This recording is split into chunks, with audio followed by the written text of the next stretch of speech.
اپنی توحید کا ذکر فرمایا۔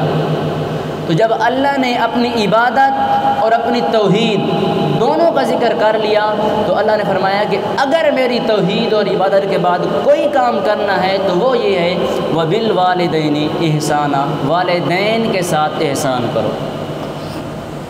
تو 2 سے 3 مقامات میں نے آپ کے سامنے رکھے۔ ہر مقام پر اللہ فرماتا ہے، اپنی عبادت کا ذکر کیا اللہ نے اور اپنی عبادت کے بعد یہی فرمایا کہ والدین کے ساتھ احسان کرو۔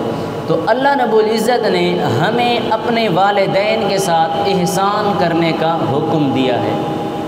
احسان تو سب سے پہلے تو ہم یہ سمجھتے ہیں کہ جو ہم نے اپنے والدین کے ساتھ احسان کرنا ہے، یہ احسان ہے کیا؟ احسان کہتے کسے ہیں؟ کیونکہ ہم اپنے والدین کے ساتھ احسان تب کریں گے تو جب ہمیں پتہ ہوگا کہ احسان کیا ہے، تب ہی کریں گے نا اپنے والدین کے ساتھ احسان۔ تو آئیے سب سے پہلے یہی سمجھتے ہیں کہ یہ احسان کیا ہے۔ ہمارے معاشرے میں اگر کوئی بندہ آپ سے بھلائی کرے تو آپ کہہ دیتے ہیں کہ تو نے مجھ پر احسان کیا، کہتے ہیں نا روزمرہ زندگی کے حالات میں۔ اور کبھی کبھی ایسا بھی ہوتا ہے کہ بات کو جتلانے کے لیے ہم کہتے ہیں کہ تو نے مجھ پر کون سا احسان کیا ہے۔ یعنی احسان کا عام طور پر معنی یہی ہے اچھائی اور بھلائی، لیکن ہم نے یہ دیکھنا ہے کہ یہ اچھائی اور بھلائی کس درجے کی ہے۔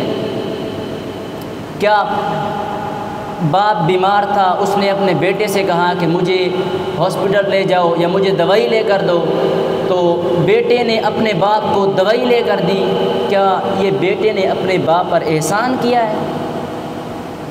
ماں اس کو پیاس لگی، ماں نے کہا مجھے پانی پلاؤ، تو بیٹے نے اپنی ماں کو پانی پلایا، تو کیا یہ اولاد نے اپنی ماں پر احسان کیا؟ باپ بزرگ ہے، مسجد تک نہیں جا سکتا، تو بیٹے سے کہا کہ بیٹا مجھے مسجد تک لے چلو، بیٹا اپنے باپ کو مسجد تک لے گیا، کیا یہ بیٹے نے اپنے باپ پر احسان کیا؟ اگر یہی احسان ہے تو پھر تو بات کلیئر ہے، یہ تو ہم سب کرتے ہیں نا، ایسا تو ہر کوئی کرتا ہے، ہم پانی بھی پلاتے ہیں، اپنے باپ کو مسجد تک بھی لے جاتے ہیں، یہ تو سب کرتے ہیں۔